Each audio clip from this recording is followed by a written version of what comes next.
جی دوستوں، میں ہوں عبدالباسط اور آپ دیکھ رہے ہیں کلائڈوسکوپ۔ G20 کی سمٹ ہو گئی روم میں کل اور آج 31 اکتوبر ہے، اور اس میں ہم سب آپ کو شاید علم ہی ہو کہ جو چین کے صدر ہیں شی جن پنگ، وہ شامل نہیں تھے۔ شامل ان دا سینس کہ وہاں روم میں موجود نہیں تھے، لیکن انہوں نے بہرحال ورچوئل خطاب ضرور کیا G20 کی سمٹ سے۔ وہ وہاں کیوں موجود نہیں تھے؟ آپ جانتے ہیں کہ چائنا اور امریکہ کے درمیان کچھ پرابلمز چل رہے ہیں، اور شاید پریزیڈنٹ شی جن پنگ کا خیال یہی ہو کہ کیونکہ کوئی سائیڈ لائن پہ صدر بائیڈن کے ساتھ ملاقات طے نہیں ہوئی تو کیا ضرورت ہے وہاں جانے کی۔ اور دوسری طرف روس کے صدر بھی وہاں موجود نہیں تھے۔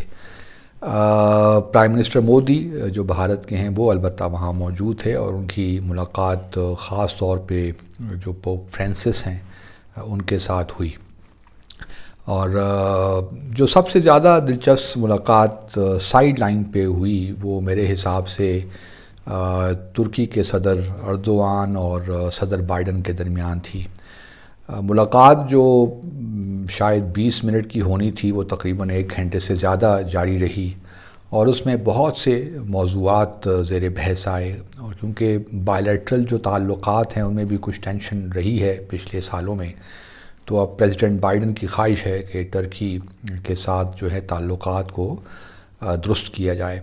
2-3 چیزیں ہیں جو کہ ہمارے لیے بھی اہمیت کی حامل ہیں، پاکستان کے پرسپیکٹو سے بھی تو تھوڑا بہت وہ ڈسکس کر لیتے ہیں۔ پہلی بات تو یہ ہے کہ جس طرح میں نے پہلے بھی کہیں ڈسکس کیا ہے کہ امریکہ نہیں چاہتا کہ ترکی جو ہے، چونکہ وہ نیٹو کا ممبر بھی ہے، تو وہ روس سے S-400 جو میزائل ڈیفنس سسٹم ہے وہ خریدے، لیکن بہرحال ترکی بضد ہے کہ اس کی یہ ضرورت ہے ڈیفنس کی، اور اس نے یہ ضرور لینے ہیں۔ دوسری طرف جو ہے امریکہ ہے وہ کہہ رہا ہے کہ جی اگر آپ S-400 لیں گے، ایکوائر کریں گے روس سے، تو پھر مشکل ہو جائے گا امریکہ کے لیے کہ وہ آپ کو F-16 جو ہیں طیارے وہ فراہم کرے۔ F-16 طیارے آپ جانتے ہیں فائٹر جیٹ ہے، اور فائٹر ایئر کرافٹ، اور بڑا سوفسٹیکیٹڈ۔ اب تو خیر معاملات آگے جا چکے ہیں، لیکن بہرحال ابھی بھی کافی یہ اس کی ایفیکٹونیس کو مانا جاتا ہے۔ اور دوسرا وہ یہ کہتے ہیں کہ اگر آپ نے S-400 لیے تو پھر بڑا مسئلہ ہو جائے گا، کیونکہ امریکہ کی خواہش ہے کہ F-35 جو ہے اس کی جوائنٹ جو ہے ڈیولپمنٹ اور مینوفیکچرنگ میں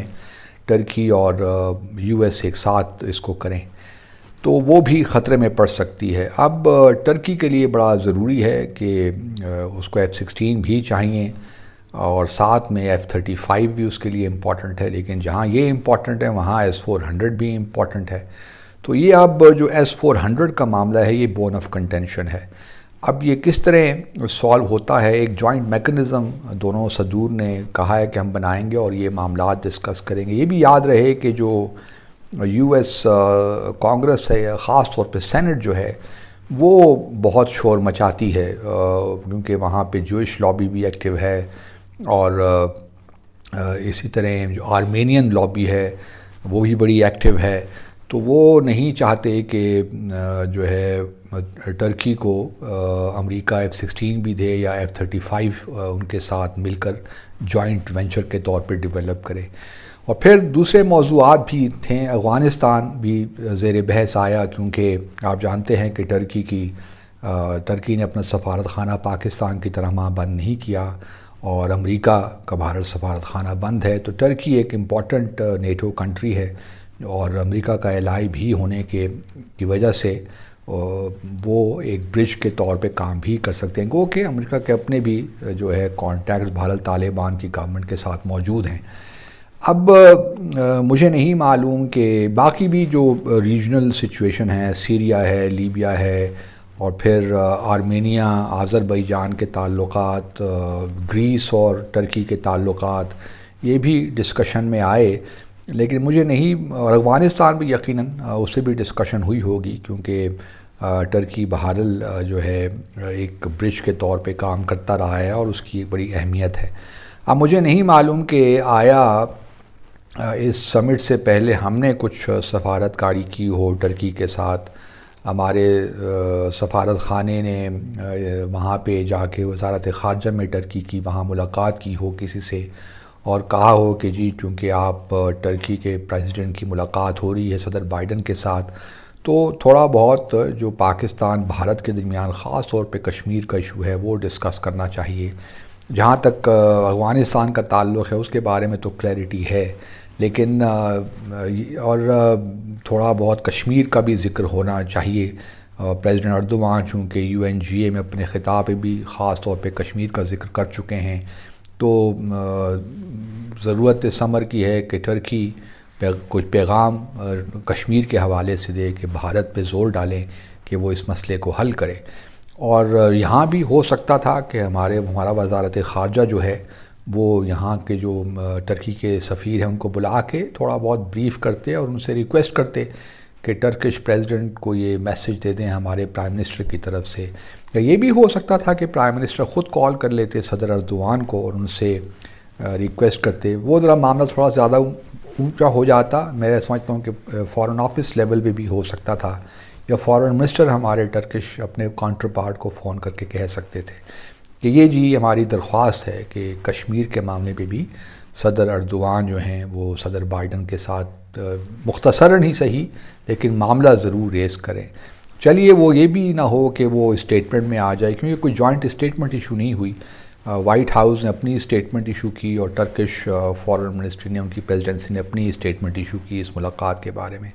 لیکن یہی مواقع ہوتے ہیں جب آپ جو ہے ڈپلومیسی جو بیہائنڈ دا سینز ہوتی ہے، یہی مواقع ہوتے ہیں جب اپنے جو آپ کے دوست ممالک ہیں اور اگر آپ ہی کسی کچھ ایشوز پہ پوزیشن کنورج بھی کرتی ہے تو پھر آپ یہ چیزیں کرتے ہیں تاکہ آپ کو کسی نہ کسی حوالے سے سپورٹ ملتی جائے۔ مجھے نہیں معلوم کہ ہمارے یہ ایسا ہوا کہ نہیں ہوا، لیکن جو پچھلے ہم حالات دیکھتے ہیں لگتا نہیں ہے کہ ایسی کوئی بات ہوئی ہو، کیونکہ یہاں تو جو ہے اس پہ وہ ہے ہی نہیں، فوکس ہی نہیں ہے بدقسمتی کے ساتھ کشمیر پہ۔ تو مجھے نہیں لگتا کہ ایسی کوئی ریکویسٹ یا ایسا ہم نے کچھ ڈسکس کی ہو بیفور دا G20 سمٹ۔ اب آج سے گلاسگو میں کلائمیٹ سمٹ بھی شروع ہو رہی ہے، یہ بھی ایک امپورٹنٹ ہے۔ اس میں بھی جو ہے اب دیکھتے ہیں پریزیڈنٹ بائیڈن وہاں بھی جا رہے ہیں، پرائم منسٹر مودی بھی جا رہے ہیں اور بھی بہت لیڈرز وہاں پہ ہوں گے، اور بورس جانسن جو ہیں پرائم منسٹر جو ہیں برطانیہ کی، ان کی خواہش ہے کہ بڑا تکڑا قسم کا ایک وہاں سے ڈکلیریشن نکلے۔